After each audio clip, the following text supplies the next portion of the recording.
Deviants, hop in your TARDISes. You're listening to another episode of Doctor... Huh? Hey, why was it called Hide when they were seeking a ghost? Damn, really makes you think. Wow. Wow. Wow. Wow. Wow. Wow. Wow. Wow. I'm your Okay, claymation. I'm your claymation creature, Jordan. I'm Sam, the hider in the house. And I'm And Gabby. we have a guest. Fine. I was gonna say, abort, start the episode over. Just kidding. We got a guest with us this week. Hi, I'm Gabby. I'm the only person you esteem. Oh, it's so true. Welcome to the podcast. Thank you for having me on, Jordan. I really appreciate it. Me specifically? Not you, Sam, no. I just think... At last. I'm so glad I finally get my due credit. Yeah, no, and once again, just it must be really a real pleasure of you to have Ironicus on the show for a second time as well. We this week we're talking. I'm trying to Damn it, I'm trying to put that through my brain. I'm trying to really figure out what the joke was there. I'm putting a crystal on top of my head and amplifying my This week we're talking about Series 7, Episode 9, Hide, written by Neil Cross, directed by Jamie Payne. So this episode makes you cross and it makes you feel pain. I hated it. Yeah, Terrible episode. Worst episode I've ever seen in my life. So, Gabby, could you tell us a little bit about your Doctor Who experience? You're always in the Discord server, being mad demonstrating at us. knowledge, and then being insulted, being confused with Ironicus, which was the joke I was trying to make earlier, but never mind. Oh, yeah. That was the last time that Got Jordan it slighted you. Yeah, that was the last time Jordan slighted me. Yeah, but yeah, no, my experience with Doctor Who is that I am British. I was born in 1990, so I'm so sorry. Yeah, no, I'm escaped. I'm better now. I'm doing a lot better. I've got reformed I've had Doctor Who expert. Like I say, not reformed Doctor Who expert, but ambient consumer of Doctor Who, because I was a nerd in Britain, and I was 15 in 2005, so really just sort of right in the target demographic for the reboot. And yeah, it's something that I got deeply obsessed with for a long time, and then got less and less obsessed with, and then eventually stopped watching it completely because of The Enemy, Stephen Moffat. So how much have you seen up to this point? I stopped watching somewhere in the Matt Smith run, and I'm going to be honest, watching this episode, I made a mistake. It's a good episode. It's a pretty good episode. I fucking love this weird little freaky guy. What is he doing? Good. Sometimes he's good, and then sometimes he makes me hate watching Doctor Who. I was surprised. This is an episode, just a few short episodes after the Snowmen. I didn't expect this to be good Matt Smith and Clara. Yeah, they were pretty good in this one. I think the reason why they were good is because he wasn't simultaneously her dad and also trying to kiss her at the same time. that was kind of an improvement. Maybe they took a pass at the script. Maybe someone said, "I have some notes, Steven. Let's try to not make her. Let's try to not make Matt Smith her dad, and also that he wants to kiss her at the same time." I mean, they kind of were as well doing that, and I do have some issues with the script specifically, but I think the way that Matt Smith and what's her name is Jenna Coleman Jenna Coleman, yeah. The way that they played off each other, I really liked this episode, and I was not, like I say, I had never experienced Clara other than vicariously through this podcast, and I was expecting to be, well, like I say, this is right at the start of what you have termed the annoying era, the annoying Clara era, but she's great. I love her. She's fantastic. I will say, and Clara is not my favorite companion. She's all right, but she did make maybe the worst possible impression when we watched The Snowman. I've always said that our podcast is the best possible way, possible way to consume Doctor Who, as proven several times by this episode. Proof that Stephen Moffat has a time machine and has it out specifically for the two of you personally. Proof that Stephen Moffat is real. But yeah, I think we really did not. It's weird because we met Clara in a Capaldi episode, and your favorite episode. We thought that we understood her, and then the vibe that we got from her in The Snowman felt like it confirmed our understanding of her. And yeah, I really do think that it's mostly just those first couple episodes that she's in. And other than that, we just kind of didn't really get a good read on her. Mm-hmm. And yeah, but, she's good in this one. I have some thoughts as well about why she might have rubbed you up the wrong way and rubbed some of the audience up the wrong way as well, because we'll get into that when it becomes relevant. But I've got some thoughts on it, and I think it's really interesting, and I honestly think it works really well for me. But yeah, we can get into that later. So the episode... Let's get into it. Previously, Cold War. Okay. They were the Doctor saluting and clapping for a nice warrior and saying thank you for this. As we all I forgot about that. As we all thank the Ice Warriors for their service. We begin this episode with our two secondary characters, who's Emma and what was the other guy's name? I forgot. Dr. Palmer. Dr. Palmer. Professor Palmer. Professor Alice. Do we get a first name? It's Alec Palmer. Oh, his name is Palmer. Yeah. And they're doing ghostly. They're doing like ghost. What's it called? Ghost adventures. Ghost hunting. They're doing ghost adventures. An episode of Ghost Adventures in this big spooky mansion. They've got like little readers and dials, and there's like a polygraph type machine that I was expecting to draw Weeping Angel, but it didn't. I was a little disappointed about that. Sometimes those things actually do different stuff. Also, we find out we are in the Caliburn house, and it is November 25th, 1974. So, where are we, and when are we? Yes, this is the fastest where we are and when we are of all time. It's like literally the episode begins with him being like, Caliburn house, November 25th, 1974, 11:04 p.m. Oh, thank you. Once again, Stephen Moffat has a time machine and is specifically fucking with the two of you. As we will he didn't get write to. this episode, but he did run this episode. He was so in maybe charge. he sort of put some ideas in the script. He said, "I need you to put this in here." Yeah, anything that we had any thoughts about, that was him. So the lady Emma starts talking. We learn later she's an empath, the most powerful kind of person. We could just draw a line under that right now and say that to me is the worst thing about this episode. Empaths are superpowers, and if you're an empath, it's just silly. And also the empath thing, like, you know, just obviously yes, there are people who are better at like reading other people and like picking up on emotional stuff than other people. Sure, of course. This episode, they don't even really seem to know what they think an empath is, because there's a part where she says that being an empath means that she has a hard time reading other people's emotions. And at that point, I'm like, well, then what do you think an empath is? This episode was written by like an introvert, and they're like, how did they do it? How do they do it? So she starts talking to a ghost. She's like, sorry that you died. That sucks.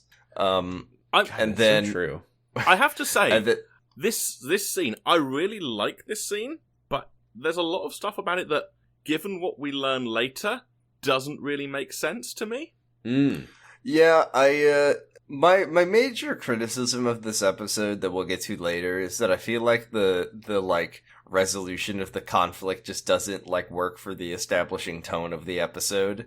And there's one other thing I'll talk about later that like drove me absolutely crazy, but we'll get there later.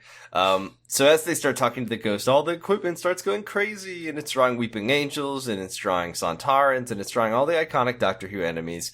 And then, and it draws Stephen Moffat. And then, Palmer takes a photo with his old timey photo camera, and there's a spooky ghost. You can see a ghost. Oh my god. And then someone knocks 4 times. Wait, that was the last time someone starts knocking on the door. It's very scary. And then it's the funny doctor. and Clara. Do you think that the Doctor, even after he became the 11th Doctor, do you think that he always makes sure not to knock four times? Yes, he's always careful about it. Because what if it, it's silly, but what if he knocks on a door and he does knock 4 times and then he just keels over dead? He knocks 4 times and the Time Lords come back and the Master comes back and it all starts up again. And they have pork chops for dinner. I also think it's funny, we were talking about empaths and how empath is superpower in this episode. But psychic people exist in Doctor Who. Like, there are psychic people. We know one because she said that the Master was going to kill him when he knocks on a door or whatever. So yeah. I don't understand why it wasn't like Emma is a powerful psychic and an empath. Yeah. She has psychic powers. I guess because I don't want to spoil the twist of the episode this early, but I guess because in the end, that's not really what's going on. Although there is something going on. Well, I don't know. Never mind. I don't know. This episode sucked. So the Doctor and Clara introduced themselves as Ghostbusters. It's a reference to that movie with podcast. I was expecting for that joke to go on for so much longer, and it was so tastefully ended there. I thought they were going to sing the song. I mean, I thought they were gonna do this. This Ghostbusters reference is about 5% as long as the one in Army of Ghosts. Yeah, I was gonna say they do that in Army of Ghosts, and that's why I think I was kind of on edge for it. And then the Doctor. Fun, though. I like the job that they do, setting the atmosphere, and it is very spooky. We don't know what's going on yet, but they're in this house. They're trying to find this ghost, this lady who seems to have some sort of psychic connection. They're taking pictures of it and stuff. And then there's a knock on the door, and it's the Doctor and Clara. It's the annoying silly people time. But they're deliberately being annoying. They're deliberately being annoying and weird, and I love it because they're all they start looking around touching. They start looking around touching all the equipment, and the Doctor's like, "Oh, very cool, EMS 5000." And then he what it reminds me of? This is a wild pull, I feel like, but it's true. It reminds me of Luigi's Mansion because it's silly and the silliness breaks the tension, but there's a limit to how much it can break the tension because you are still in a house full of ghosts. Yeah, I mean, Luigi's Mansion when I was a child was the scariest thing that I had ever experienced. So yeah, and this is now the scariest thing that I've ever experienced. This is way scarier than Luigi's Mansion. The Doctor goes it's so terrifying, I refuse to ever play it. He goes up to Professor Palmer, and he knows all of his credentials. He says he's a member of the Baker Street Irregulars, which someone correct me if I'm wrong, but I thought that the Baker Street Irregulars was the children that Sherlock Holmes would enlist in helping him solve mysteries. Is Sherlock Holmes real in Doctor Who? What if I correct you if you're right, though? Am I right? You are right. However, it is also the name that was given to the Special Operations Executive. Okay. Which was basically the precursor to Secret Intelligence Service and I see. Doing cool spy shit behind enemy lines in World War II. So they called they named that after the little band of rascals that helps Sherlock Holmes sometimes. That's like how the OSS used to be called the Little Rascals. Well, to be fair, their office was in Baker Street. Okay, fair enough. Oh, okay. Okay. And then he's like, you're a spy, you're a super spy, crack spy, killed 1 million people during the war. Just throwing people into the wood chipper. Just putting people into that wood chipper, pushing them into the volcano. Bring them in, boys! Highest kill count of any British soldier during the war, he says. And also you're a ghost hunter and an artist, and he's like, oh, how do you know who I am? This is spooky. He never shows the psychic paper, but he does. I feel like he showed it off screen. No, he literally shows the psychic paper when he's in the door. Oh, he did? Yeah, it's literally the first I must have a picture.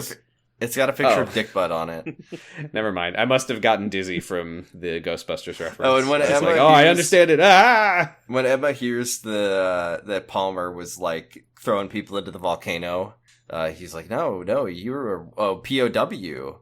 And the Doctor's like, ha, you really believe that? And this brings me something I really loved about Matt Smith in this, is that he is playing this in such a weird sort of pally way, getting really up close and just acting like he's this person's best friend, and it's clearly they're clearly both really uncomfortable with this, and he's such a weird little freak. I love it. There's such a funny experience about watching Doctor Who, which is like, the character never really changes from episode to episode, but the words that the character says and the things the character does do.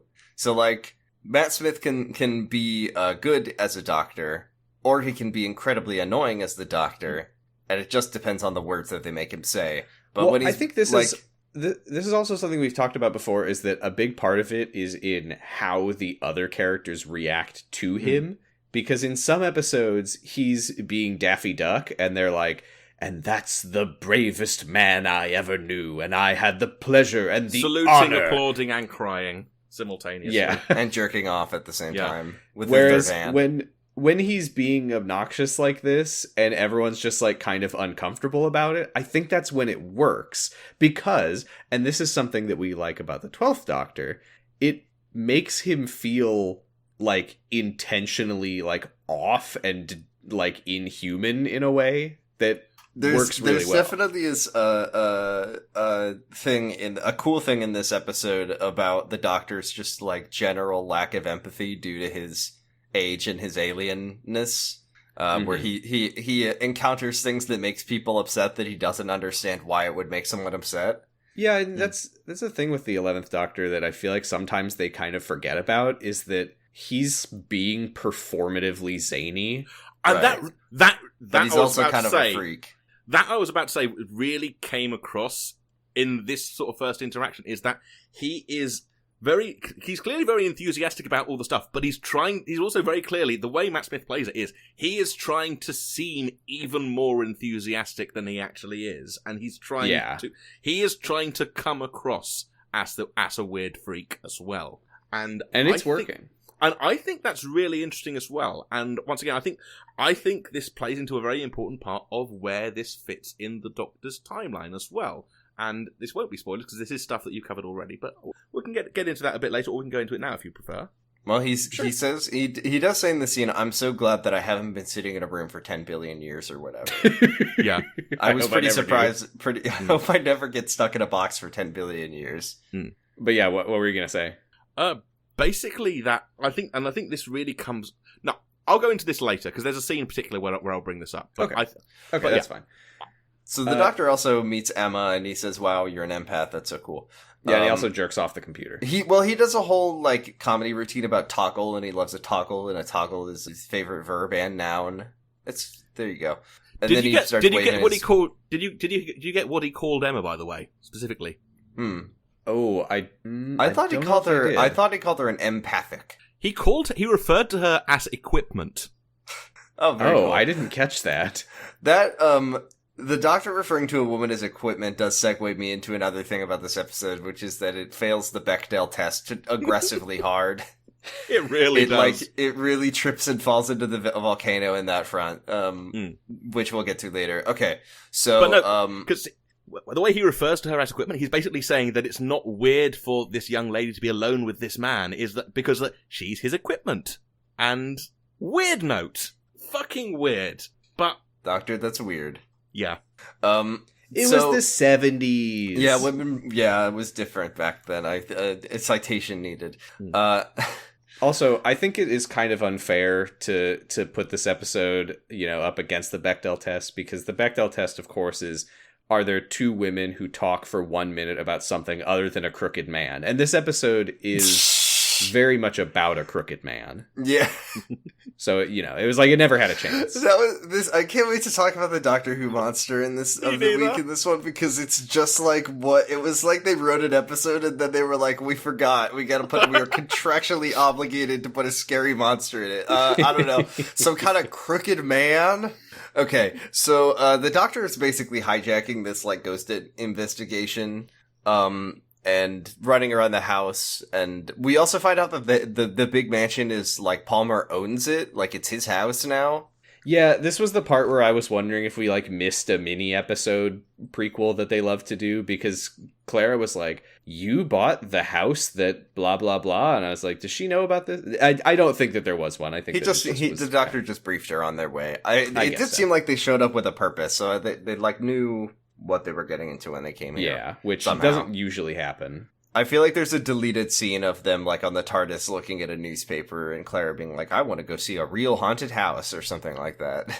I mean, that's some shit Bill would do. I mean, it is revealed at the end they did that the Doctor at least did have a very specific purpose in coming here. I have a... that's true. That is true. Oh, yeah. I have a headcanon, which is every episode of the Doctor and Matt Smith's run... Clara and Matt Smith's run, it begins with an off-screen conversation where Clara asks to go see Robin Hood, and he says that Robin Hood isn't real. And she asks him this every single week until he dies of old age. Maybe this one will take me to see Robin Hood. Then she's like, okay, this is finally my chance. Will you take me to go see Robin Hood? He's like, and then I do my perfect Peter Capaldi impression. Are you ready? He's like, yes, I will take you to see Robin Hood. Fine. I'll take you to see Robin Hood. All right, he's right here. I really had so much confidence in that. I was like, I could hear it so perfectly in my head. Let me go. Here it goes. And then you just opened your mouth and Capaldi came out. And it did happen, but Capaldi came out perfectly. Yeah, and you're right. Yeah. I was right. A perfect job. Okay, so, this is where Emma explains that she's an empathic psychic. Meanwhile, the Doctor is like... I don't even know how to describe what's happening here. They're, like, talking about Emma's powers while the Doctor is, like, drinking milk at them. Milky boy. He is drinking milk at them. He's a nasty little milky boy. He's, like, drinking a bottle of milk and, like, leaning in, like, to physically insert himself between them. He's making sure that they can get the folly of the milk drinking. Ladies, I'm drinking milk. And then the you don't want to miss this. The Doctor says that empathics are the most compassionate and lonely people you'll ever meet. Wow, remind you of anyone? Yeah. Also, this was the point when I noticed in the background of so many scenes, there's this bearded dude in like some sort of weird sort of turban headdress, and I couldn't stop looking at him because it was just like a painting on the wall. Yeah. I was convinced. I was convinced it was going to be something to do with the rest of the episode, but no, it wasn't. It was just a weird painting of a bearded dude. See, actually, you don't know that we haven't really explored this, and Sam, I'm sorry for spoiling this, but we haven't gotten to the storyline of the bearded man. It keeps showing up. I was thinking the other day about how in I think our second episode we saw that lady with the eye patch, and that's never come up again. It came up again in a previously on. That doesn't count. But we got a resolution of it. Kind of. Okay. Define resolution, please, Jordan. We know that we saw it. We saw it. We know that it wasn't a hallucination. So Palmer kind of briefs them about Caliburn House and says, this house has been here for 400 years, but the Caliburn Ghast, as they call it, or Caliburn Ghost, as I'll call it, has been around much longer than the house itself. Like, it's in folk tales going back hundreds and thousands of years. And people say that whenever you see it, there's like a noise, like a knocking noise, and the Doctor immediately starts crying and runs away. Yeah. Mm-hmm. And Clara notices that in all of the photos that they have of the ghost, she's always in the exact same pose in every picture. That's what Clara says. That is not true. I'm so glad you also noticed this. Yeah. Also, she has a weird, freaky monster face. The freaky mouth is scary, and I didn't like it. I don't know why they said... I mean, that ties in with something that will be explained later. I don't know why that's not representative of what we actually see in the pictures. Yeah. Oh, well. Also, Emma says the ghost is saying, help me, I'm scared. I don't like it. And then a shadow crosses in front of the camera. Whoa! We also find out that the ghost was called the Witch of the Well. But when that is explained later, makes no sense. You say explained. Someone says, it's more like, that's the well. Why. Someone just points at something that is very obviously not a well and say, oh, that's the well.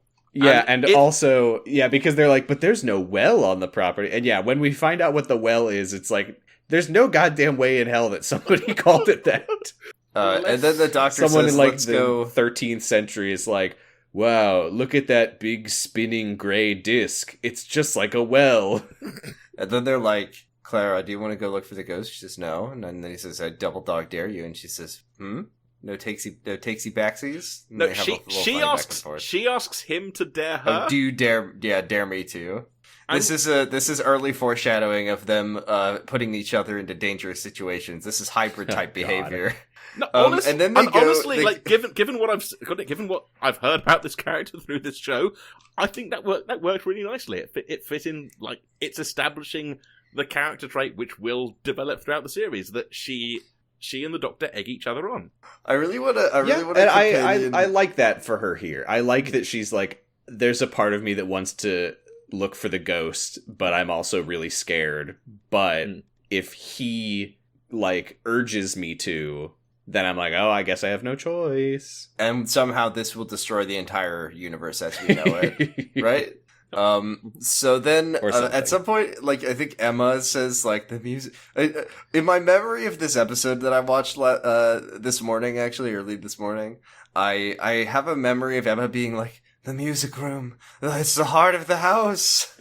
I don't think that's how it was said. No, that's because Emma goes, the music room, it's the heart of the house. Oh, she does say that. Okay, yeah, cool. She does say that.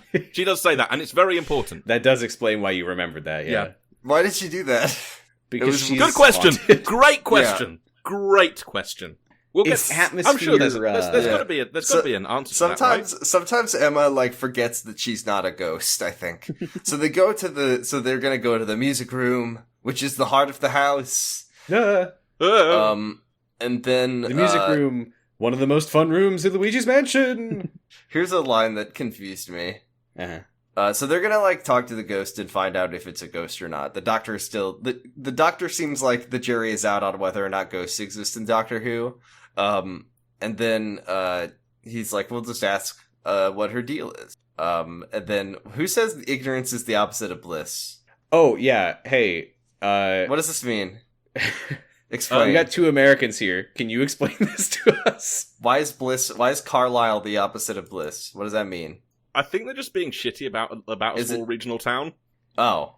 That was... I was trying to look into it, and it seems like no one is really 100% sure what this joke meant, but that does seem to be the consensus, is that it's Clara just shitting on the town of Carlisle. Is it possibly a dig at Edward's vampire dad from Twilight?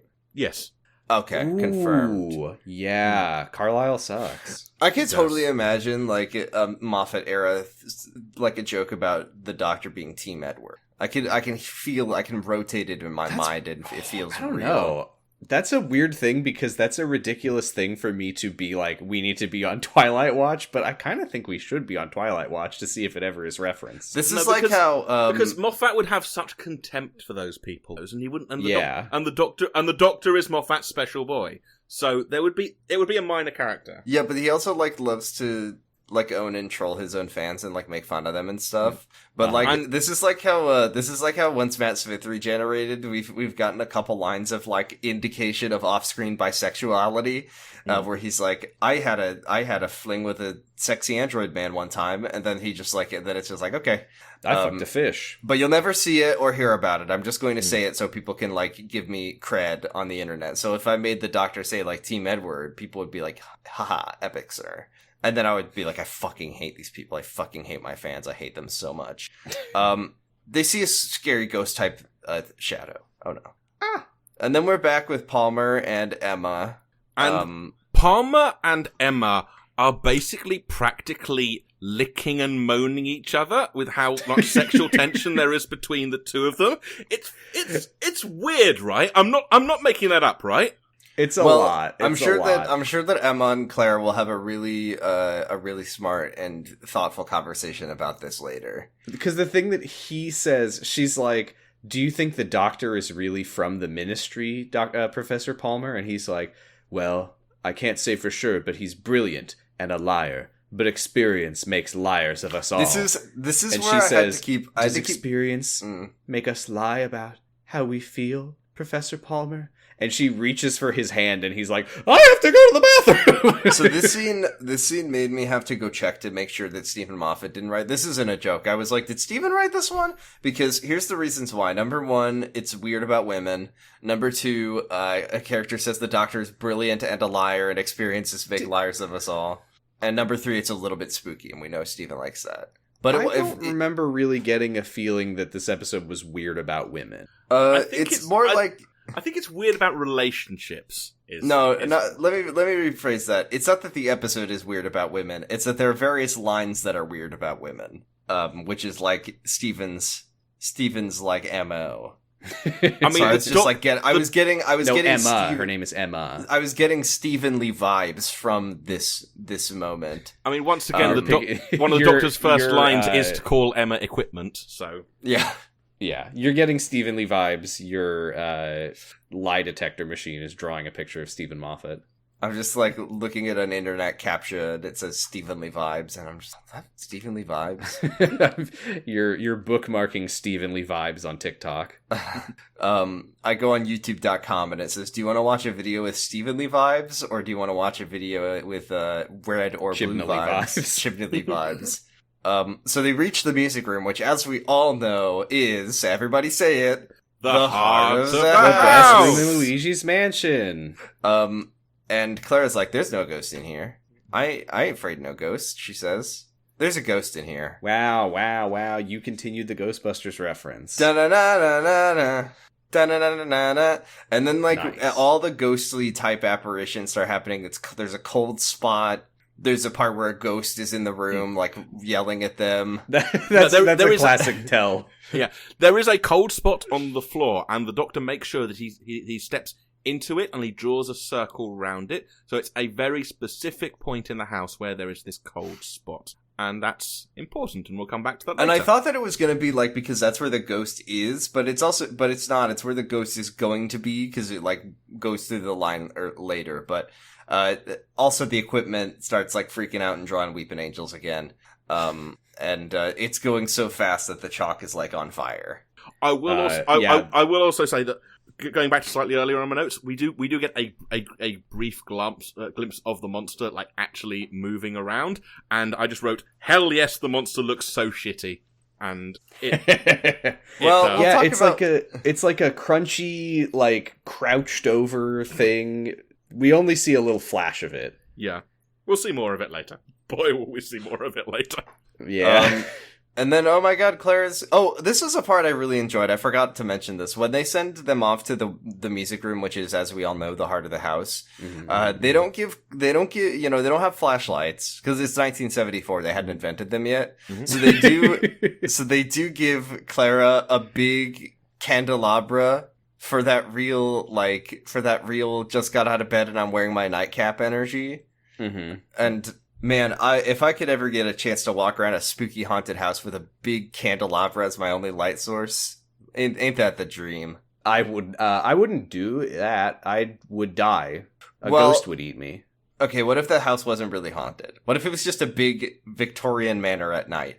And you need to go to the bathroom. This house isn't really haunted, so... Yeah, this house isn't haunted. We learn later this house isn't haunted. There's no such thing as in a very literal sense, it is haunted. Haunted is when there's a spooky ghost and it's not a ghost. This is the second time in Doctor Who where we've seen ghosts, and the first time they elected it to Parliament and it was on EastEnders, and then it turns out they were all Cybermen that were just trying to squeeze through a gap in reality. And we'll see what this one is later, but we're 2 for 2 on no such thing as ghosts in Doctor Who. It could happen. I'm not saying no to ghosts in Doctor Who. I'm like a ghost skeptic, but I'm a ghost skeptic for whether or not there's ghosts in Doctor Who. My opinions There's no such thing as ghosts on this show. Yeah. The jury is still out on whether or not there's ghosts in real life. I'm not talking about that. I'm talking about whether or not they're on the British BBC television program Doctor Who. I don't know. We're not sure. This is a cool atmospheric part, though. Like, yeah, Clara's candles go out. There's like this loud, like, banging noise that they're hearing.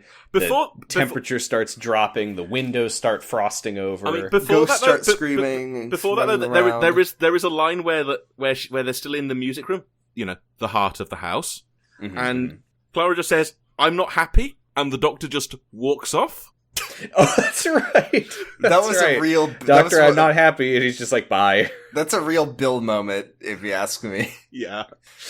So yeah, the banging noise starts to get louder. I love this part where Clara is like, "Doctor, please, like, yeah, I'm scared, but I'm also an adult. I don't need you to hold my hand." And then he Cups holds to a up wide both his shot. hands Yeah. and says, Whoa. "I'm not holding your hand." Uh-oh! And then I believe they run back down to like the entryway that they were in earlier, I think. Yep. And there's a big, I thought it was a mirror for a while. It kind Oh, of that's looks like weird. a I big thought mirror. it was a well. Yeah, it was a well. It What are you looks talking kind about? of, if you've ever seen a well, for our listeners, not everybody lives in a place with a well. It's What a well is. It's a big spinning It's a reflective spinning disc that floats in floating the air. in midair and sort of wobbling and making weird So noises. I'm like an Anglo-Saxon in like the 900 CE, and I see a big floating disc, and I'm like, "There, Alfred, it's a well."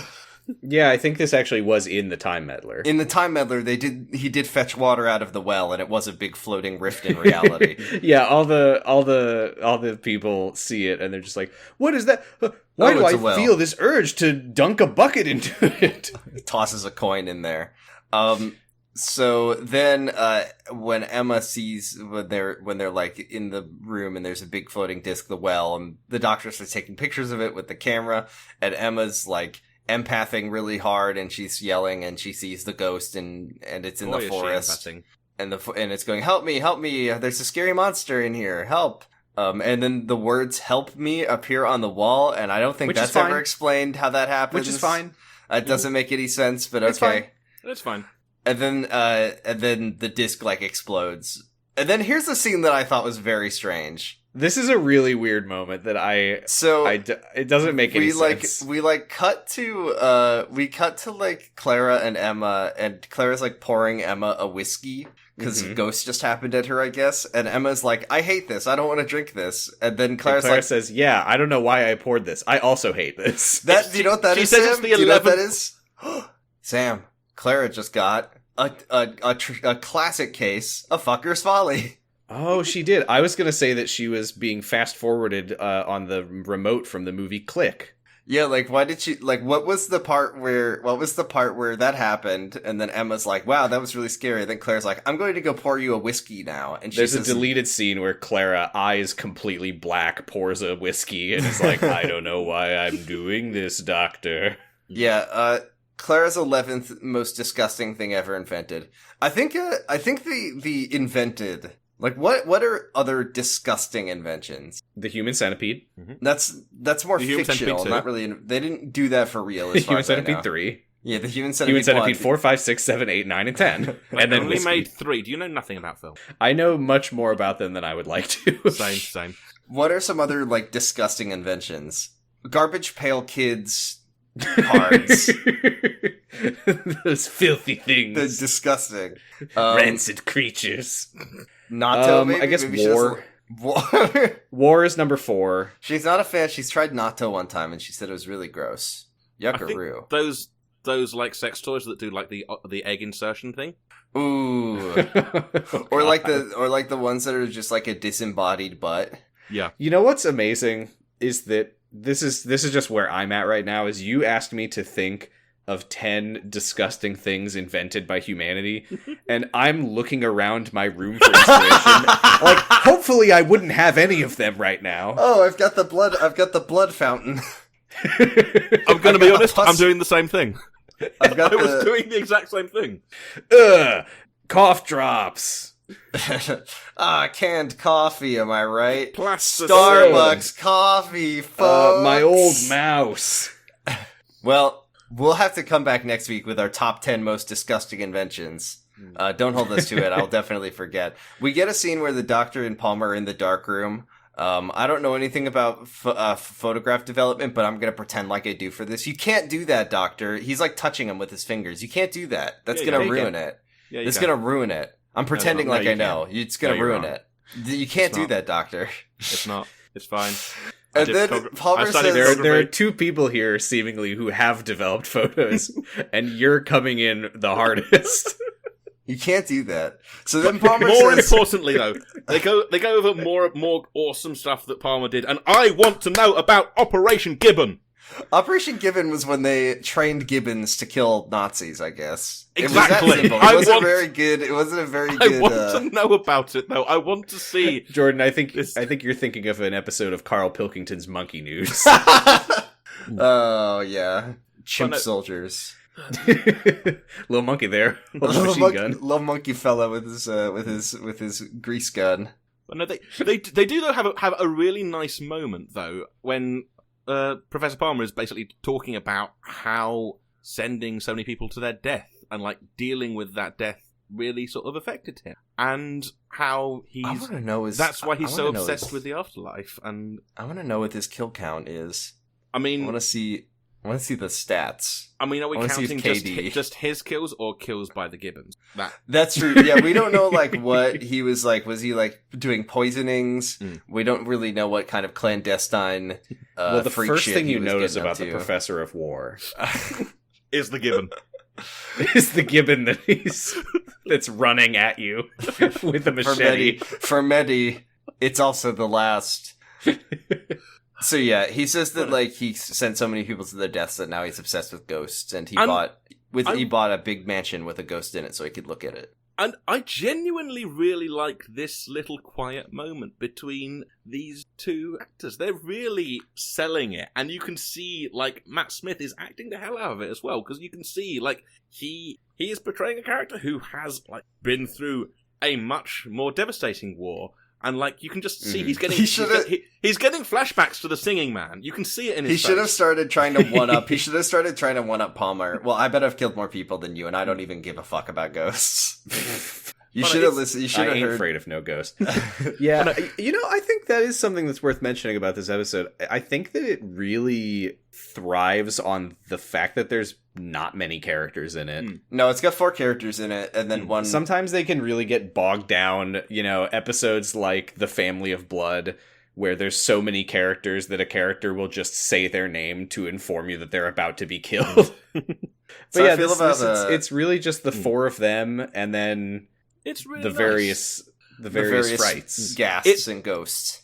It does, however, have the disadvantage in this scene, which I thought was so brilliantly acted, that it did get me really just like looking really closely at Professor Palmer and like looking at his face and realizing, okay, this actor does not look old enough for this. And I did the maths, and it's like, okay, if the character was the same age as the actor, then he would have been 19 in 1945. He was a really good soldier.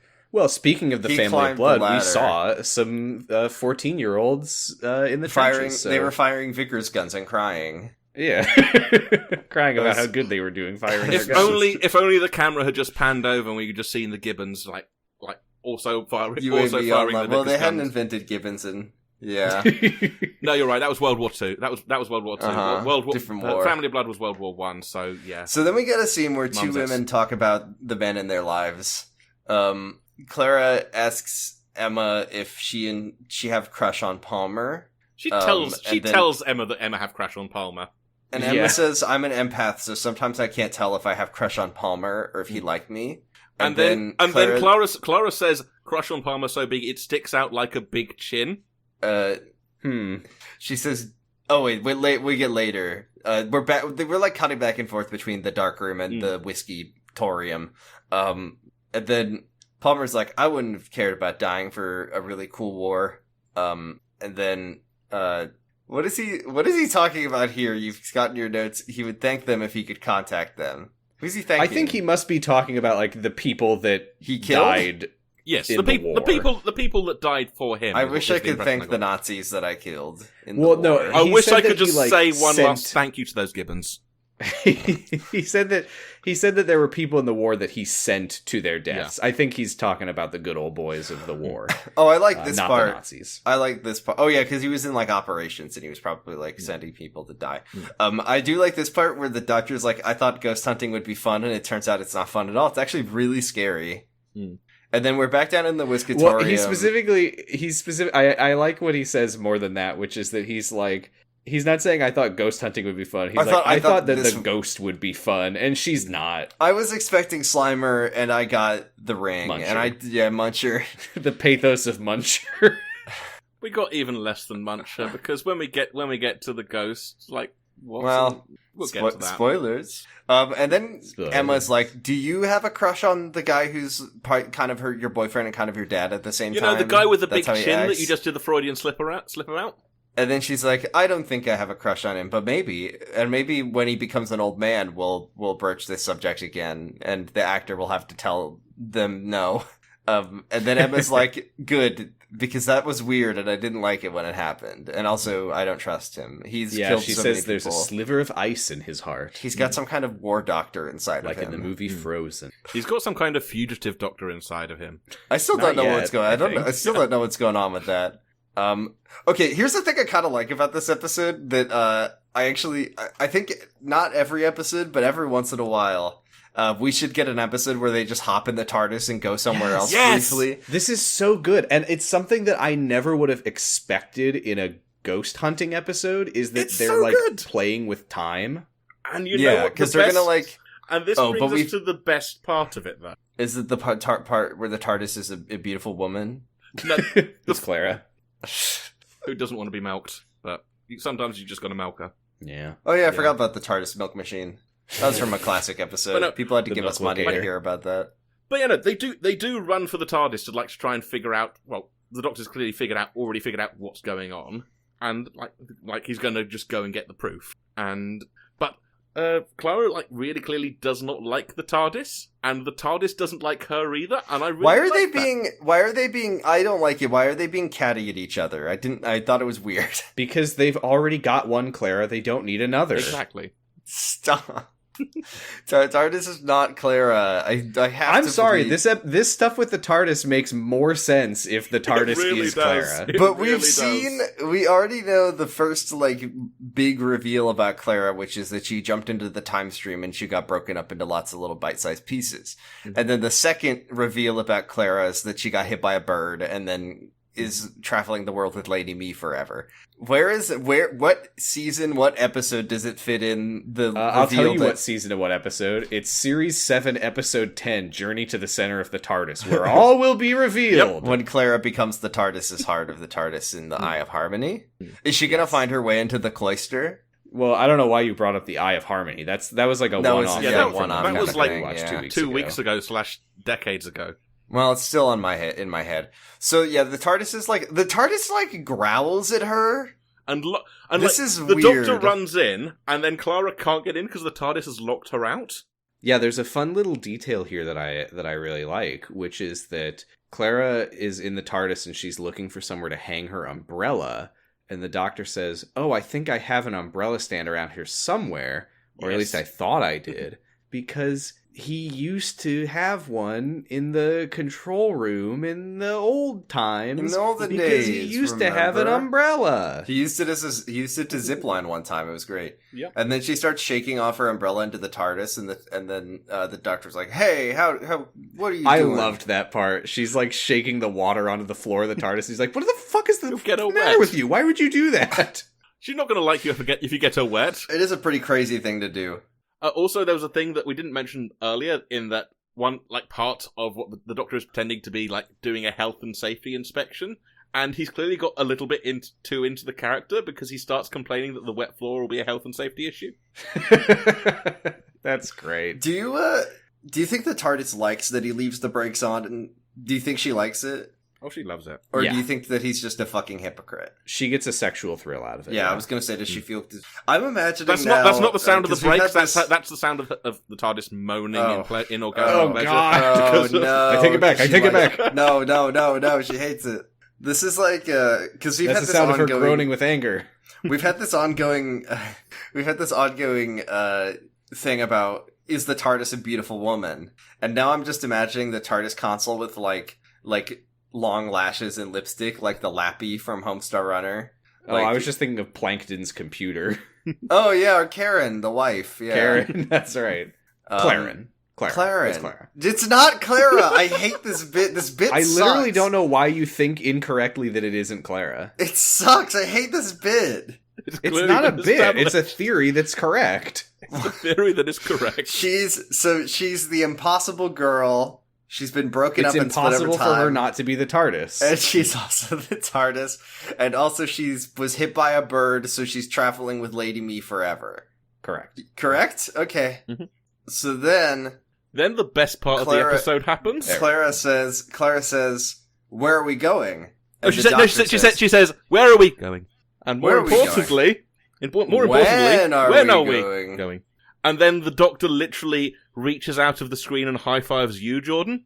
Because he loves that line. He actually high fives her for saying, where are we going, and when are we going? He says, "That's a great bit. You should start doing that one You again. should do that forever. You should do that every week. Yeah. You should do it every week, even when the context doesn't make any sense, because they already were there. We didn't see them arrive. We didn't see them. Even if it's a two-parter, and even they if don't it's go a second parter, even if it's like they're going back to Jackie's apartment. And then remember in Time of the Angels when Amy Pond is like, "Where are we and when are we?" and he answers her, and then in Flesh and Stone, she's like, "Wait a minute, where are we? And more importantly, when are we?" And the Doctor's like, "Ooh, I'm a little worried about you, Amy." So he says they're going always, and then he puts on a big funny red hazmat suit, and it is specifically it's a hazmat. It's a spacesuit. It's his Satan fighting. It's his Satan fighting spacesuit. It's the same spacesuit. I couldn't tell. Is this the same one from the Satan Pit? I'm sure it is. I think it is the Satan Pit spacesuit. Because those were like the. I mean, if anything, it's the costume that was sitting in the BBC costume building under D for Doctor Who, and he pulls that out and he says, "I borrowed this is on loan from the Doctor Who experience." Right, like those were just the spacesuits that the people at the Satan Pit were using. But who knows? Maybe they reused some of the elements of the costume. That suit has reappeared. I can't remember when, but we have seen it again. I think it's literally the same spacesuit. It's literally the same spacesuit. I've got pictures up right now. They just have one spacesuit that they keep. Yeah, I can't remember when, but I know we've seen it again after the Satan Pit at least once. So then, the TARDIS leaves, and Palmer and Emma go, "Huh?" And then we see a ghost, and then we get a montage of. That is a very funny shot because it's like obligatory. Like we need to see them react to the fact that Clara and the Doctor are going somewhere. But they don't really have much of a reaction. They really do just look out the window and go, "Oh, that's weird." And then we see a ghost behind them. I don't know if they saw the TARDIS leave, or if they just saw the Doctor and Clara leave. Anyway, I think they just look out the window and they're like, "Where'd they go?" So the Doctor and Clara arrive at primordial Earth. They walk right past Scaroth the Jaggeroth, whose ship has just exploded, and he's just invented humanity. He's getting punched into the primordial ooze. My number one most disgusting invention of all time, humankind itself. Well, see, this is the trouble, is Clara's like, whiskey's the 11th most disgusting thing ever invented by humanity. Little does she know, nothing was invented by humanity. It was all guided by the gentle hand of Scaroth the Jaggeroth. Please give us $1. That episode is bonked. Okay, so then they keep going. They're just in the same spot, going throughout time. They go to Dinosaur. They go to Victoria. They go to the sun is dying and the earth is molten lava, and there's just a piece of a pillar sitting on the ground next to it all, and the Doctor is taking pictures with his camera looking for ghosts. And Clara hates to see Clara watches on, and she's very uncomfortable seeing the end of the earth in front of her. Mm-hmm. And again, I really like this moment. This whole scene is. I really like this because there's. Yeah, this is a great part. The whole scene, it starts before Matt Smith even leaves the TARDIS. He's being weird and jokey with her, and it's clearly he's trying to put her at her ease by being weird and "Oh, stand still, don't eat, don't move, don't even breathe. Actually, you can breathe, but very shallowly." And he's trying to be weird and put her at her ease, and she's not having it. And she's just looking dejected, and he's not sure what to do with that. So he just sort of... She's having an existential crisis over watching the entire, lifespan of the planet that she lives on. And he's he literally has to ask her. He's like, could you, tell me, could you give me a clue as to, why you're upset? And she's like, well, I just watched the Earth die.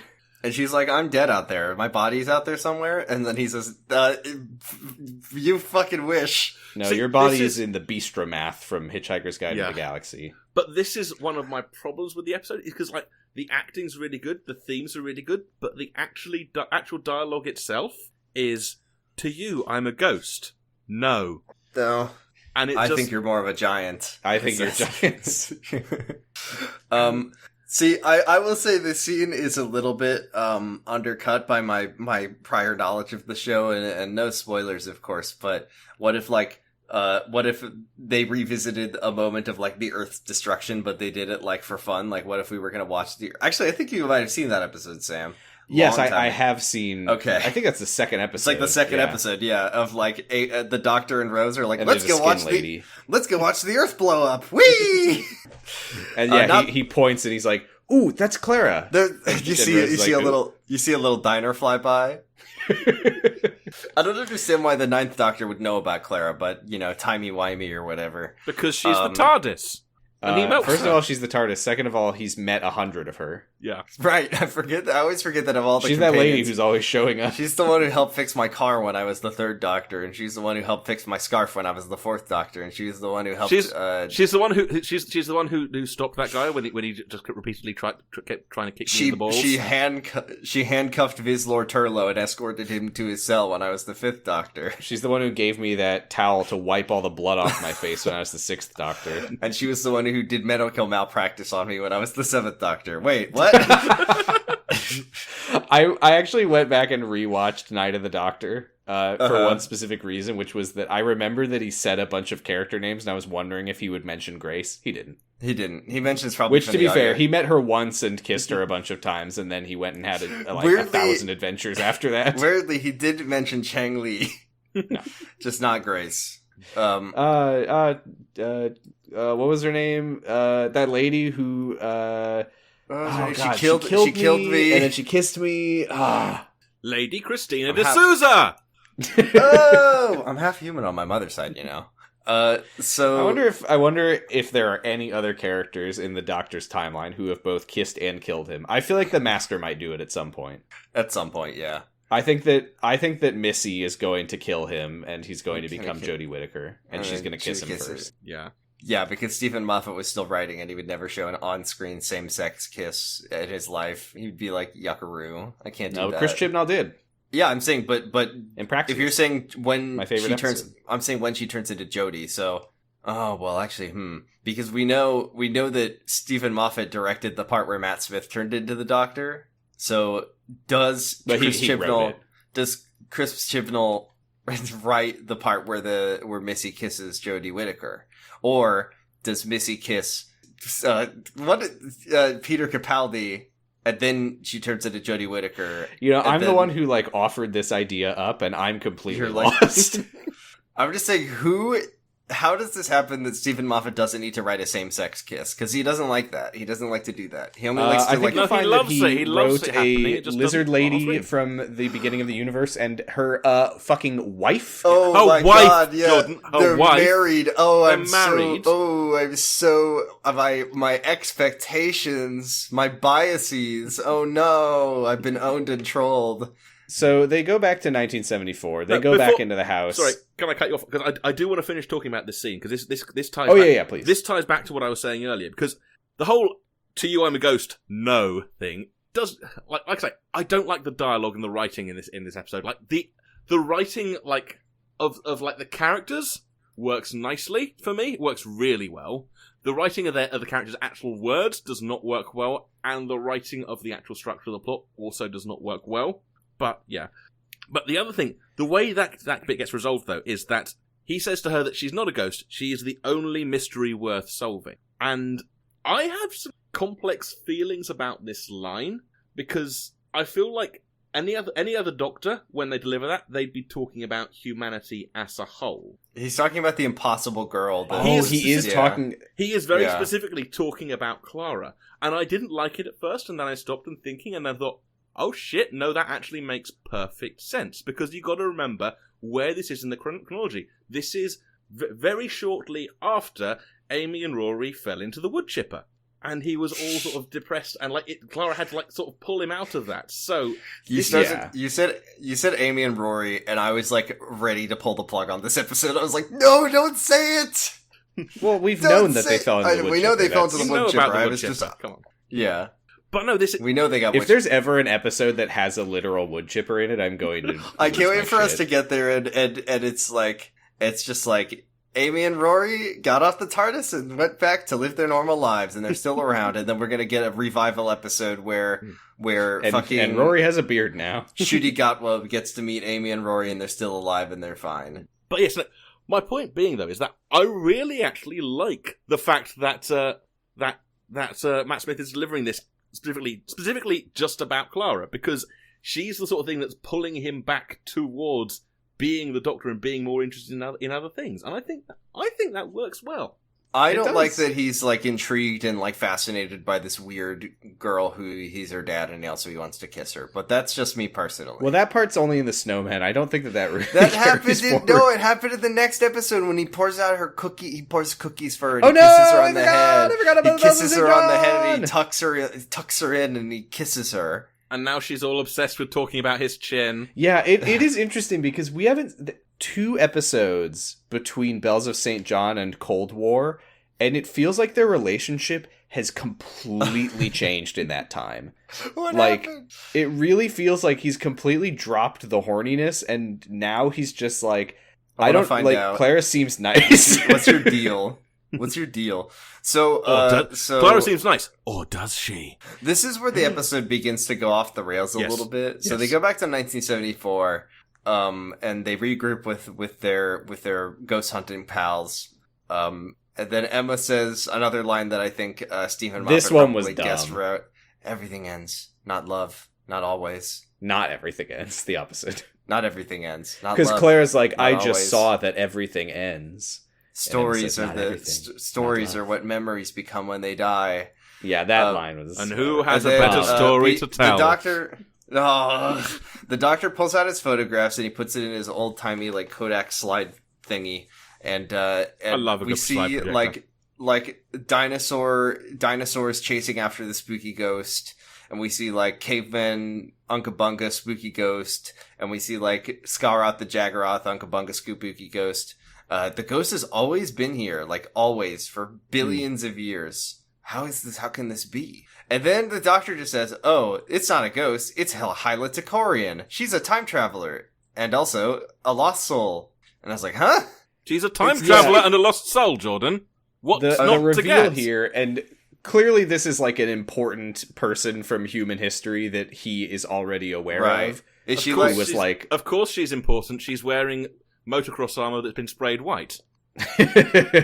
Yeah, he says that she's a pioneer of human time travel, and yeah, I guess she went missing, and he's like, oh shit, this is what happened to her.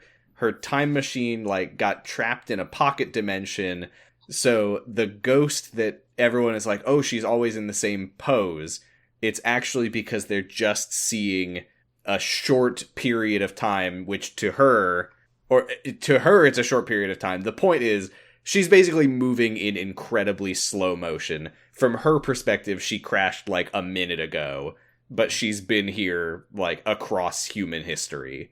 Mm-hmm. Which is that's why he took all these pictures, because if you put them in a slideshow, then you can see that she's moving. She's running. What's she running from, Sam? The Crooked Man. A scary spiky turtle guy, which is a scary skeleton. There's this wonderful moment when they say, well, what's she running from? And then he goes to the next slide, and you just see their horrified reactions. And they're clearly staring at something really ghastly and horrifying. And then it's a blurry turtle with spikes on it. Look, let's just get this out of the way. It's a fact. I'm not being silly here. This is just true. This is the thing from the I Think You Should Leave Darmine Doggy Door sketch. It's the Darmine Doggy Door Nixon mask on a pig. It's exactly what it looks like. That's exactly what it looks like. That's real. That lives with us on Earth. I need to watch that show. I've not seen it. So good. It's so good. So yeah, he says that she's running from this thing. I love this part where there's two parts here that I love in a row that are both very stupid and nothing. Where number one is that Professor Palmer says time travel is not possible because paradoxes would happen, and the Doctor's like, whatever. As long as you don't save Pete Tyler from getting hit by a car, that's like the one thing we can't fix. Thing number two is that he tries to explain what he means about a pocket dimension. Yes, I love this. So he blows up two balloons and he says, imagine this one is our dimension, and this one is the pocket dimension. So, okay. So that's pretty much what we're dealing with. So there's kind of two, if you can think about this one, there's kind of like two of them. There's literally nothing else to the scene. I want to be very clear. Every universe is a sponge, and I thought that he was going to be like, and now if we overlap them, or like, no, nothing. He just blows up two balloons and says, basically, it's like if there were two of something. It's like if there were two balloons, and then he lets one go, and it's the one that represents the real world. Oh no! And then the universe collapses. Doctor, you let go of the wrong balloon. They see the Crooked Man. It's called the Crooked Man in the subtitles. They never call it the Crooked Man in the episode, we know that which it's I think called is the good because Crooked it's a pretty Man. stupid name. We know it's called the Crooked Man because it says Crooked Man laughs, and I was really confused the first time I saw this. Which also, the thing that is chasing her laughs, which is great. So they need to formulate a plan to go get Hilitikorian out of the pocket dimension, out of the balloon, and they need crystals. And then they go what to get crystals do they need? Let's not get things confused here because there's two crystals. He gets a blue crystal that he says is from Metabolus 3, which I assume is a callback to something. And then he brings a big like eye-shaped stone, and we learn that it's a subset of the Eye of Harmony. And Clara asks, "What is that?" And the Doctor says, "I don't really know, to be honest." It was from the movie. I don't know. I think the Master lives in there sometimes. What? God is real. Yeah, the time gods are Stephen Moffat. Stephen Moffat is real. He has a time machine, and he is specifically annoyed at the two of you and is pranking you. The odds that the Eye of Harmony, which has never been mentioned before on our show, would come up 2 weeks before it appears in a modern era episode, that is so bananas to me. That's really funny because that was the one episode that wasn't random. That was because we got $100 to do it. And then like the like probabilities coalesced, and then we got to learn about the My spreadsheet was like, okay, they've seen the Eye of Harmony. Now it would be funny to show them hide. Does Halitikorian or some kind of other ghast or ghost live in the spreadsheet possibly? Oh, does maybe a machine? Maybe there's a Clara in there who's steering our podcast in the funniest possible directions. Yeah, and then also this is important. This is important. Because Clara says, "Can you just fly the TARDIS into the pocket dimension?" No, and he says that basically it would like burn up the TARDIS's battery really fast, and the TARDIS would end up trapped there. Specifically, in 4 seconds it would be trapped forever, and in 10 seconds it would be dead. So don't do it. Yeah. And then the Doctor does a classic. But it would be fine if you fly it in for 4 seconds twice. The Doctor does just as long as there's some time between. Classic zany line where he puts the one crystal, not the Eye of Harmony, but the like red crystal in a cool hat, and he gives it to Emma, and he says it'll amplify your existing abilities, like a microphone or a pooper scooper. That doesn't make any sense. No, I disagree. I think that's legitimately a good joke. What is the joke? I mean, the microphone makes sense. What's the pooper scooper? How does that Because we already have the ability to pick up poop with our hands. Yes. We just don't like to do it. So it improves our ability. And it amplifies our existing abilities. Yes. Okay. Yeah. We are all pooper scoopers. Mm-hmm. And then they also put 1 million clocks around them, and I was like, I hope there's that cool cathedral clock that the first Doctor had on his TARDIS. Nowhere to be found. The one that was melting in Edge of Destruction. The prop that's lost to time. The one that melted, and then what's her name started screaming and passed out. Psychochronography calls it, which I guess is when you just put a bunch of clocks around a psychic lady. Basically. And then he straps himself into the harness, and he's going to jump into the well. And Emma, this is Emma, a good Emma 11th Doctor. Emma asks if it's going to hurt. No. Yes. I don't know. Probably. Yes. It's going to be agony. Before this. No. This important thing. Before this, the professor, Professor, what's his name? Palmer. He takes Emma aside and is basically like, why would you save this person's life? That's stupid. That's dumb. Don't do that. What are you, an idiot? Are you a dumb idiot, baby? Why would you save someone's life? Why would you risk your life? Smiling. Yeah. I think it's kind of funny for the professor who's saying, like, I have taken so many lives that I'm, like, fascinated by the concept of life and death, and, you know, but why would you save a life? Why would you do that? It doesn't make any sense. No, I don't understand it either, to be honest. Don't worry though. Don't worry. It's a very consistent part of his character though. So even if that doesn't make sense, it's not like he's going to do the complete opposite a couple of minutes later. So I love this part this is a great 11th Doctor moment where Emma's like, is this going to hurt? And he's like, no, it's going to hurt. I think. I actually don't know. It might hurt really bad. I really don't know, but I'm interested in finding out. It'll be a fun little science lesson for us. Okay, let's go. I'm interested to find out. So he straps himself into, like, they have a rope rig to, like, pull him out when they get. He's harnessed up, yeah. Yeah, he's harnessed up, and then Emma's like, Hilla, can you hear me? I know you're scared. And then all the clocks start going crazy, and then where the disc starts spinning in the air again, This is and a the portal well! opens up, and the Doctor's like, oh, that's why they call her the Witch of the Well. It's a reality well. And I'm like, maybe there was another time Unga Bunga reality well. Unga. Can that be the episode title, please? Unga Bunga reality well. That's about as good of a title as you could possibly get.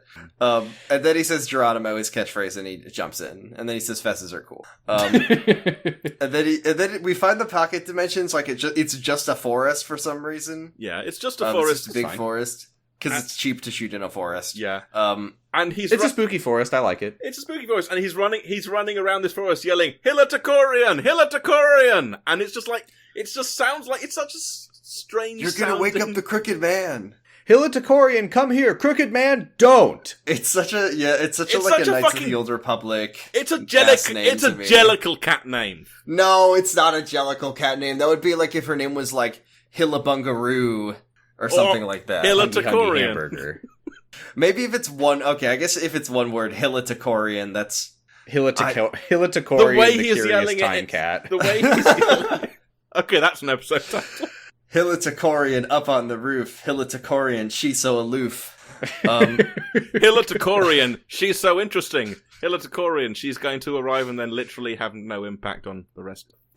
No, she's gone! Oh no! So yeah, she runs out of the woods and literally she says help me, which is her favorite thing to say. And I this is pretty silly, but I'm enjoying the episode, so I liked it. Where the Doctor he sees her and he's like, "No time, complete sentences, 2 minutes, abandoned planet, run!" That was a Matt Smith ass line. Yeah. She's like, help me, I'm being chased by... I wouldn't have liked it if I wasn't liking the episode already. being chased by some kind of crooked man.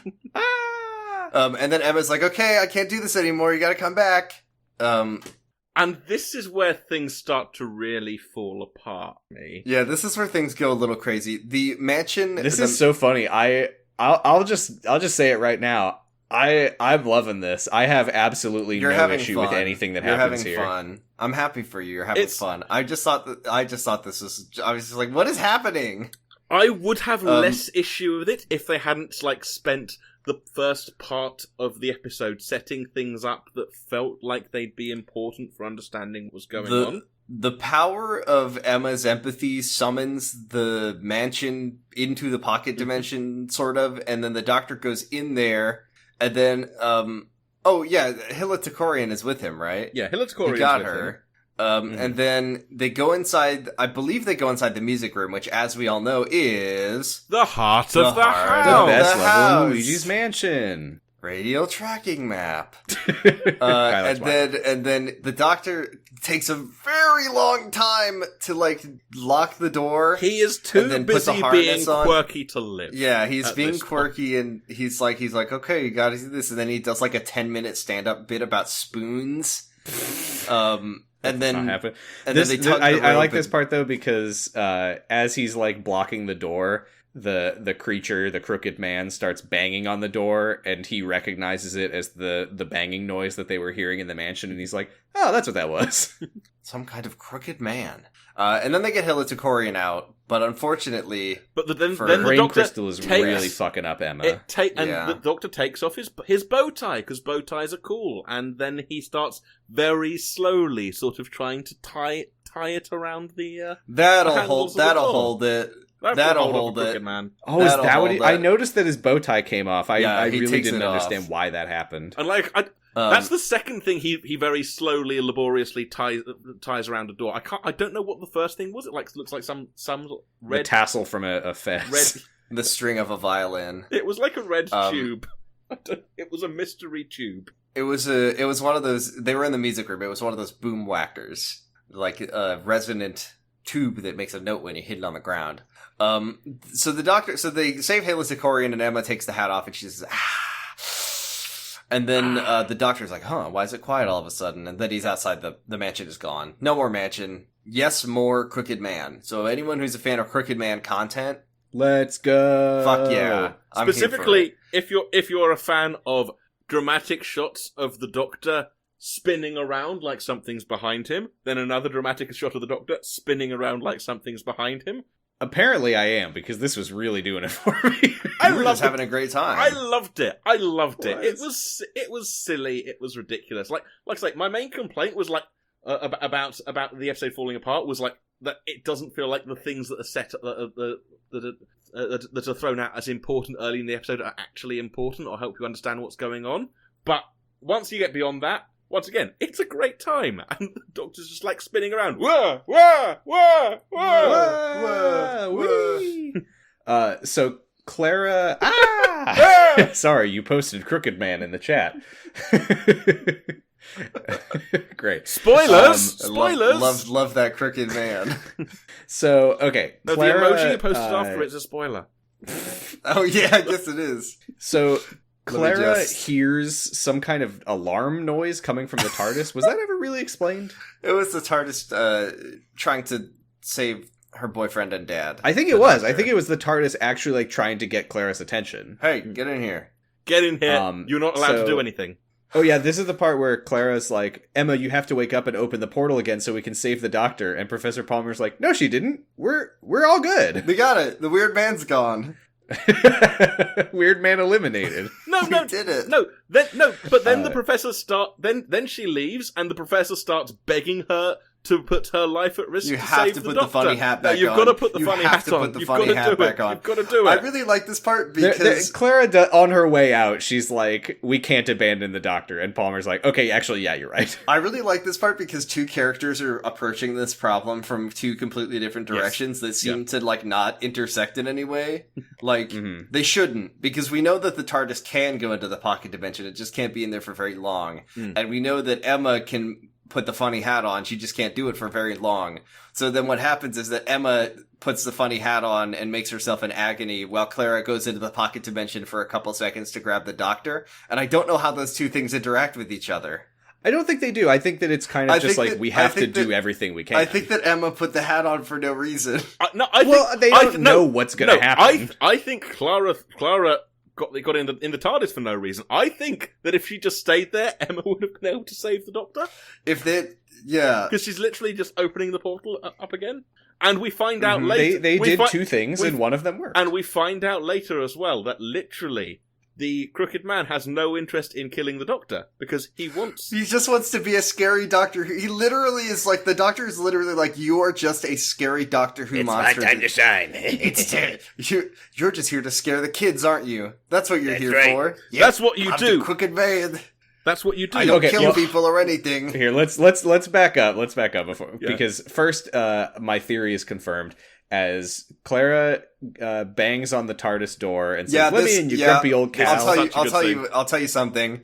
When the holographic Clara appeared, I said, "Oh, fuck off!" Literally. I knew you were going to be a piece of shit about this. This is something that we saw in Let's Kill Hitler. It's the TARDIS's voice. It's the wood voice chipper. visual interface. The wood chipper. The thing vision. that made us think that Martha was dead. I still think Martha's dead. I'm unsure. And yeah, this is pretty funny because it does feel like the TARDIS is like actually trying to be mean to Clara. It really because does. It like takes the form of a projection of her, and it's like, I am programmed to appear as someone that you hold in the highest esteem, and of the billions of people in my database, this was the best fit. And Clara's like, fuck off. Yeah, I loved that moment. So yeah, she tells the TARDIS, like, you have to go into the pocket dimension to save the Doctor, and the TARDIS is like, but I will be destroyed. I don't want to do that. And then Clara says, like, do it anyway? No. And the TARDIS is like, alright, fine. You're epic and impossible enough that I can... And clever. So Emma opens the portal, Clara flies the TARDIS into the pocket dimension, and it's, yeah, you know, like, whoever saves him first wins, I guess. Yeah. And once again, we cut back. Bad. And we cut back, and Matt Smith is just spinning around, just revolving. Whoa! And this is the part. This is the part where he's like, I know what you want from me. You just want to scare me. I've got it written down if you want. That's what you do. You hide. You are the bogeyman under the bed, seeking who you may devour. You want me to be afraid? Then well done. I am the Doctor, and I am afraid. Why is this episode called Hide? Yeah, title watch. Why is this episode called he Hide? says you hide. It's like, he didn't really hide. He just kind of is off screen. And the title doesn't really make sense. Is the Doctor right about anything then? I don't know what this thing is. Well, he's not, and I think that's intentional, and we'll get to what it actually is, kind of. But is it possible that the episode is called Hide because the guy who wrote it, Neil Cross, I believe, was he just trying to recreate the childhood experience of an episode that you watch behind the couch? But they couldn't watch it behind the couch. The living room wasn't big enough. No. We learned this already. What? Huh? Oh, I saw an article that was like behind the couch, and then the response is like nobody had a living room big enough that you could have a couch that wasn't pushed up against the back wall, so you couldn't hide behind the couch. Maybe, but it's apocryphal. My point is it possible that the reason that this episode is called Hide is because he did want to set it up? It was a command. Sure, that's possible, but that's a fucking reach, mate. Hide imperative. I don't know. It's the part where I was surprised by the part where the flashing yellow text said "Kids hide behind the couch right now" on the screen. I don't want to fixate too much on the couch. Here's what I'm going to say though. If that is the reason, it's a dumb reason. I think that I'm not trying to fixate too much on the couch specifically. I'm just saying that the title, along with the like early atmosphere building, it sets you up to expect a spooky ghost episode. And then, of course, it subverts those things in a way that it sounds like I liked more than the two of you liked. It's called Hide because it's like a cool and spooky sounding title for an episode. It's like Blink and... Blink and Dinosaurs on the Moon or whatever. I think we saw a Next Time On for a spooky ghost episode that was called, like, Listen. Yeah. Hear, feel, think... I mean, you did see a next time on for this episode. Which is Hide. Oh no, wait, sorry, we fucked up. This episode is called Heidelin. Heidelin. There you go. This is so weird. This is so weird. Now I'm not the only one anymore. Finally, another person who has played Final Fantasy XIV. No one else has done that on this podcast, though. So we see the funny monster for just a second, and then Clara picks up the Doctor and the TARDIS, and then they get out. Right? Yeah, they get out. They get out. Everything's fine. Emma put the hat on for no reason. They do the thing, and the TARDIS is there for like 15 solid seconds, and it works. It's fine. Right. This is a thing that we've seen like once before, I think just in Time of the Doctor, where the TARDIS has like some kind of like field around it, where the Doctor, despite not being inside of it, he like is transported with it into the mansion. Also, Emma and the Professor, they see the TARDIS appear inside the mansion, and they're kind of just like, what the hell? And that's pretty much the end of it. Also, I just love, coupled with the shot, just the shots of Matt Smith spinning around are... My other favourite shots were the shots of Jenna Coleman just hanging onto the console as the TARDIS spins as the around. TARDIS like pinballs through the time vortex. It looks so dumb and terrible, and it's perfect for Doctor Who. This is what Doctor Who should look like. Yes. Mm-hmm. It looks... the TARDIS appears inside the music room, and Emma says that's the 11th weirdest thing I've seen today. The next day... You know why it appears in the music room?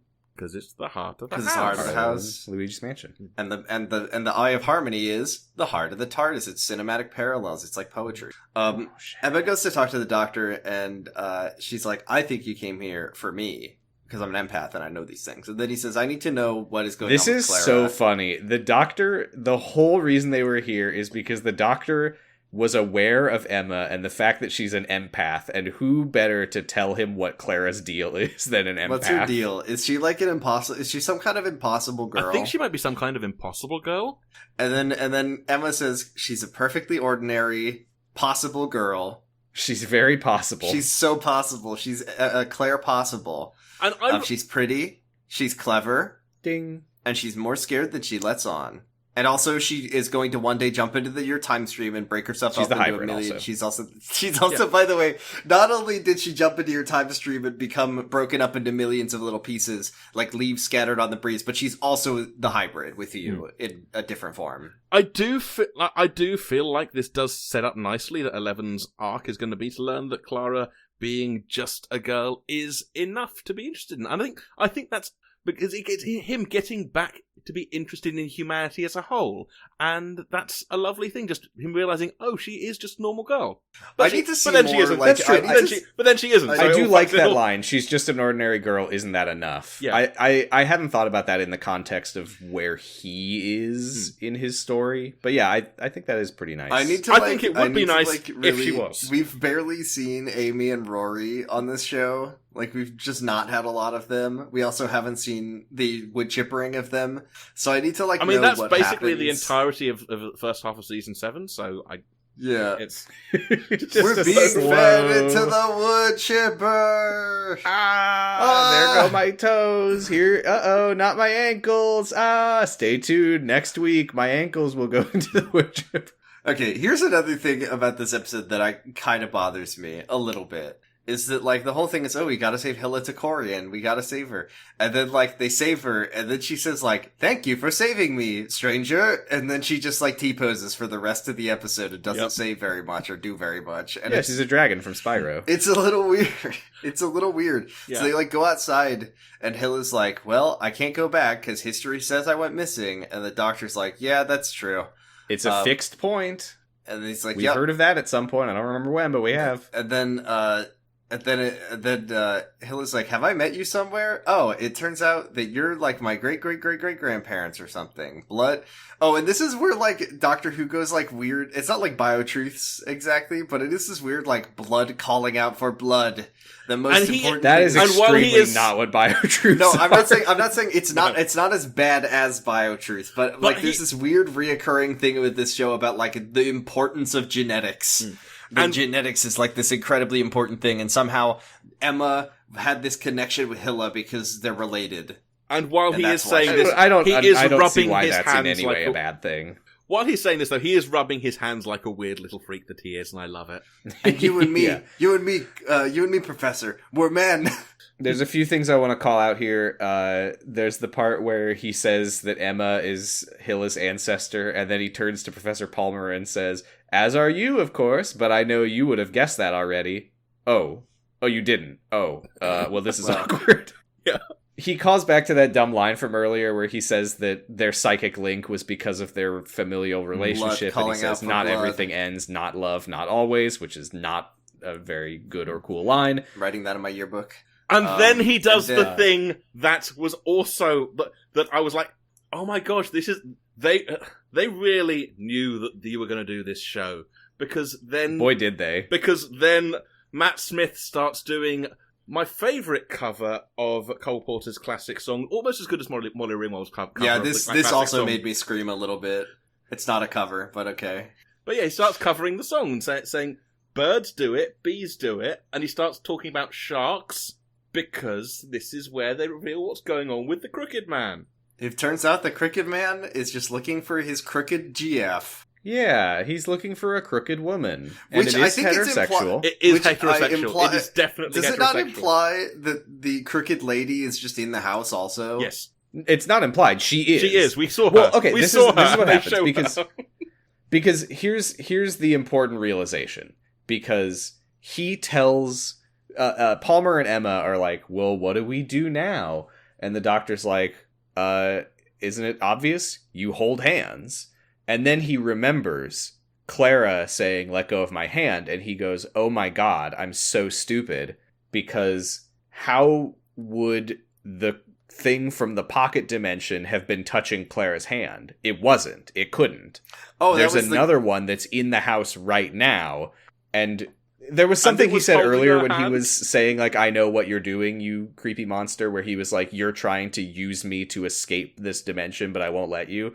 Basically what he realizes is that these are two creatures who are in love and have been, like, yearning for each other across dimensions while one of them is trapped. Specifically a male creature and a female creature. It is very important. Specifically a man and a woman. They're going to breed the crooked man and the crooked woman. They're going to have thousands of offspring that are going to terrorize the planet for generations to come.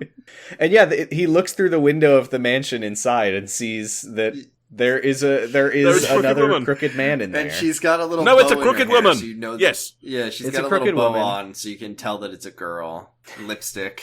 And so he then says, he's like, Emma, can you put the agony hat on one more time for me, please? But she's an empath, so she doesn't mind. Mm-hmm. And he goes back into the pocket dimension, and he spins around for a little bit, and he says, hey, you remember when I made that big speech about you being the boogeyman earlier? Sorry. I kind of misread the vibe of this whole situation. Do you want me to, like, get you out of here so you can be with the one you love? And then he turns around, and the creature is just standing right next to him, just looking him in the eyes. Skull man. A beautiful shot, because it looks so shit. It looks so shitty. I love it. They really were just like, we want to do an episode about ghosts, and then, I don't know, crooked man. Creepy crooked men deserve love, too. That's true.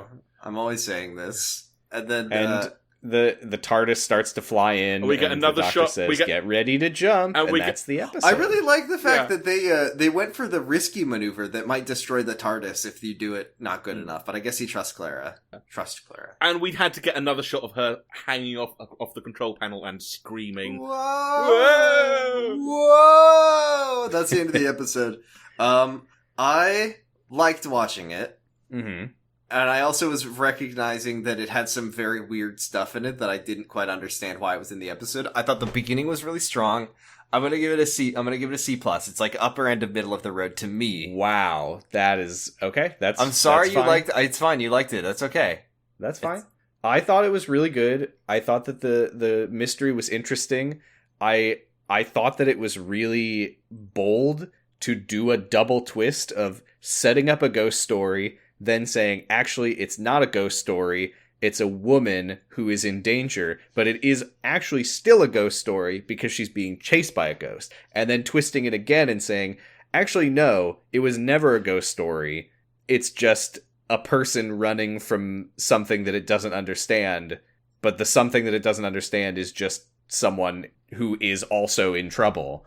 I don't know, I thought it pretty much all worked for me. The only thing that I didn't really like was the empath stuff, which was just kind of silly and cringy, but it's an A- for me. I thought this was a great episode. I really enjoyed it. What happened to Hila Takorian? What did they do with her? I think the implication was that she's just going to stick around and hang out with her great grandparents. Yeah. Nah, wood chipper. Sorry. Didn't you hear it just starting up? Just like, do you have a rating for this one? We have to resolve the paradoxes. Well, no, I think I honestly, like, I've had a lot of complaints about like some of the tone, but I don't think it detracts from the overall piece as well. I'm more with you, Sam, than I am with Jordan, despite some of my negative statements about it. Because it works really well. It's an episode all about love, about how these two really just these two scientists stop moaning at each other, like how they love each other, how these two weird monsters love each other, and how Clara wants to bang the Doctor, who's also her dad. I'm really glad that I've just introduced this into the DNA of our podcast. He was being weirdly paternal in Bells of St. John, but that never happened again, and hopefully it never will. I just think that it started pinballing between ideas too quickly, and the crooked man was like, where did that come from? But oh well. Next time on Doctor Who, some people are doing space salvage. Clara is trapped in the TARDIS, and the Doctor enlists the salvagers to help her get out. And then she encounters mysterious beings inside the TARDIS, and the Doctor can't or won't tell her what they are. And then we don't see this in the next time on. But it says it's another Clara. You have to become the TARDIS. It says. So I can. Yeah, it was like that sounds like a fun episode. I would watch it. Okay, time. Time for companion awards. Well, we already said that Clara got fucker's folly for giving Emma a big cup of whiskey that neither of them wanted. It's a minor one, but it's undeniable. It's like we don't give that one out very much. I think we can agree. No Leela Cross, obviously. No Leela Cross. I mean, like we know that Palmer has like a closet full of Leela Crosses that are gathering dust, but he never earns them this week. He keeps it in a box in the attic. Nobody got a Mickey award for eating shit in a comical way. Nobody. I think actually Clara gets a Sarah Jane award for companionship initiative for running into the TARDIS and going to rescue the Doctor. And putting aside her differences with the TARDIS, which is not easy because they're the same person. They're the same person. That one's like she has the respect. Here's the Sarah Jane Award. Wear it with pride. Any gold stars? Nah, I don't think so. Do you think I the wouldn't Doctor say so. should get struck off for just fucking about, just being terminally quirky to the point of getting stuck in a pocket? But he always does that. That's a precedent we can't set. No, that's fine. The Doctor was quirky and fucking around this week. Nope.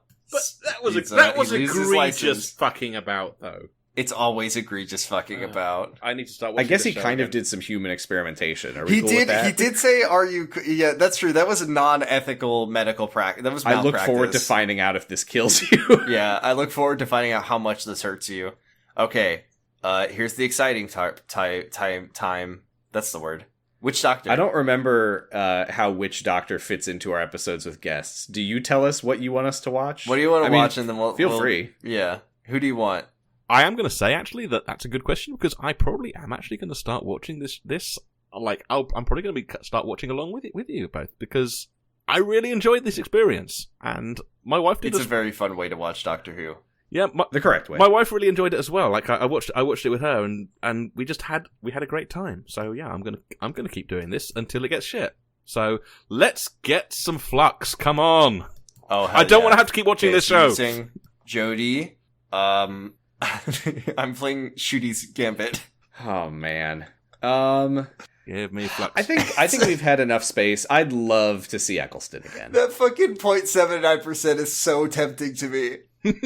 Well, let's see if it's tempting to God. Oh, Kill the moon! Oh, this one, Kill the Moon.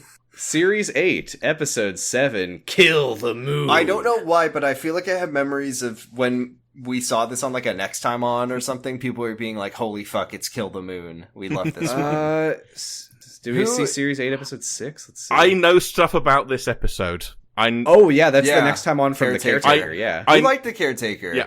I'm so excited for this. I this. know things about this episode, and I like Jordan. Do you not know? No, I don't Okay, know. okay. I stopped watching after this part. I mean, okay, no, I think, yep. Well, I look forward to We'll have you fun. going in blind because, wow, I'm excited. That'll be fun. yeah, you're gonna have a great time. And I won't I'm even probably look not. for I'm it. probably Well, normally I look it up on Wikipedia to see general reception, but I'll hold off this time. hold off Our on this listeners seem one. to give us. Our listeners always seem to give us plenty of like, oh boy. Ooh, you know what? Okay, so I'm just placing where we're at in the timeline. So this is Series 8, so it's the first Capaldi series. Some We're more right Clara. after the Caretaker, so Clara is having tension with Danny Pink over whether or not she continues to go on adventures. And the Caretaker, I believe, is our first time seeing Missy, who is God. Oh yeah, Missy was God in heaven. I forgot about that. Yeah, and a police officer died, and Missy said, "You'll go to heaven for being a police officer." And then didn't a robot die, and she was like, "You'll go to hell for being a robot." I don't remember that part, but sure. Pretty sure it happens. Okay, well, let's wrap this up so I can go eat dinner and go to work. Sam, where can you find our episodes? You can. I'm so thrown off. I don't know why. We're on Patreon at patreon.com/pottingbros, or $1 a month. It gets you a mildly special Discord role marking you as a friend of the show. You get all of our bonus content. We have got our episode on the Fifth Doctor serial Terminus, parts 1 and 2 up. We are hopefully going to be finding an opportunity to record our next episode very soon. Hopefully. $5 gets you a pretty special Discord role marking you as a companion of the show. You get a shout out in the podcast, and we will read a message from you in one of our funny voices. We haven't gotten any lately, so if you want to make us say any dumb shit, just saying. $10 gets you all that, plus an incredibly special Discord role marking you as an honorary member of House Me Sousa. You get all that stuff, plus you can listen to the podcast live while we record it, currently on Sunday late afternoons, I guess, because that's the only time that really works for us at all. Or early evening Eastern time. Yeah. True. I forgot there's other time zones. Yeah. Once and also we'll clap for you. We'll clap for you. So thank you to our $5 and $10 subscribers. You're welcome. Cassidy, Faustian Bargain Bin, Helga K, JCH Roy, Stephanie Boulding, Stephanie Karen, Violet Magician, and House Me Sousa, Destry Hawk, H Cave, Sauceworks, hi, and Vertigree. Woo! Is it weird to be clapped for while you're here? Is it weird that I clap That must for make you myself? feel so powerful. Yes, no. You have the right to do that. No, but As a member of House Me Sousa. of course, no. Genuinely, Um, thank you so much for having me on. I really appreciate it. yeah. Yeah, it was fun. Where can people find you? Source.works, that's where my stuff is, that I don't really do much things. I just, like, I exist on the internet, like, there's various places you can find me, but yeah, source.works, you'll find links there. Our Discord server, which you can join, the link to join is at the bottom of any episode. Mm-hmm. You must And be I think it works. You must be 18 years or older to join, please. Every once in a while, someone will message me and say that link doesn't work, which is very confusing because I only change it to fix it when someone says it doesn't work. So I don't know. Oh, Discord is a very functional company that, like, does things. Yeah, things Oh, are that's going what it great. is. Yeah. Yeah. You can find me on... You can find our Tumblr at drhunt.tumblr.com, which we have an ask, by the way, Sam. Oh. It's from friend of the show, RoboSucker. You have RoboSucker, who I think is Chai. Yes, that is Yeah. Chai. It says, each Doctor has their own unique and iconic look, except for, spoilers, the only thing they share is a certain gravitas, but each one looks like one of the Doctor's outfits. For each of you, can you think of another character who you think dresses like the Doctor? This sucks because I had something in my head for this one time. I was like, this character reminds me so much of the Doctor, and I can't remember for the life of me who the fuck it was. I'm dying. I mean, I hate to say it, but Sherlock from Sherlock is kind of like that. Nardwar. Who? That, like, interviewer guy. I don't really know anything about him. He just looks like the Doctor. No, like, Sherlock has, like, a stupid look, and he wears, like, a big, like, peacoat and a big scarf every episode. And that's what I was Here, I'll thinking send of. you a picture of Nardwar. Nardwar. There's this guy, from a comedy series called The Thick of It. This like, Scottish dude, this middle-aged Scottish dude. Oh, yeah. And he really looks like definitely. he would play the Doctor. Mm. You're posting it in here. That dude does look like the Doctor. Noddy Holder. Oh, yeah. Yeah. Also Philomena Kunk.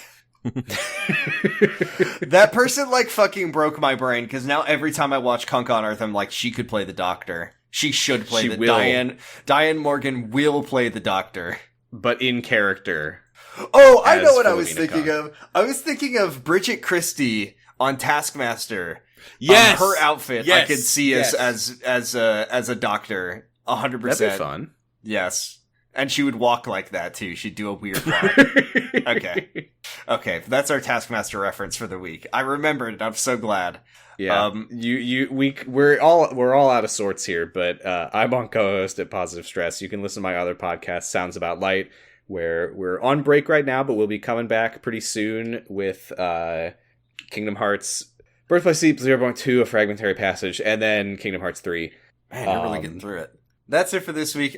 Sam, I believe last time we had a guest on, we made them read the Doctor's Prayer. So, Sauce, I'm afraid it's now your solemn duty to read the Doctor's Prayer for us. What do you mean read? Or if you just have What do you mean read? Or if you just know it, or if you have it in your head, or if you want to add anything, you're welcome to do that as well. May your life flow like a river. May your days smell sweet as a rose. May your nights be calm and still as a pond. May you be as lucky as an ace in a game of blackjack Harkness. And may the Doctor light your path through time. And may Excelsior! a really weird, creepy, crooked man find his crooked woman who's definitely a woman. Find heterosexual, crooked love. Amen. Excelsior! Doctor, bye! Bye.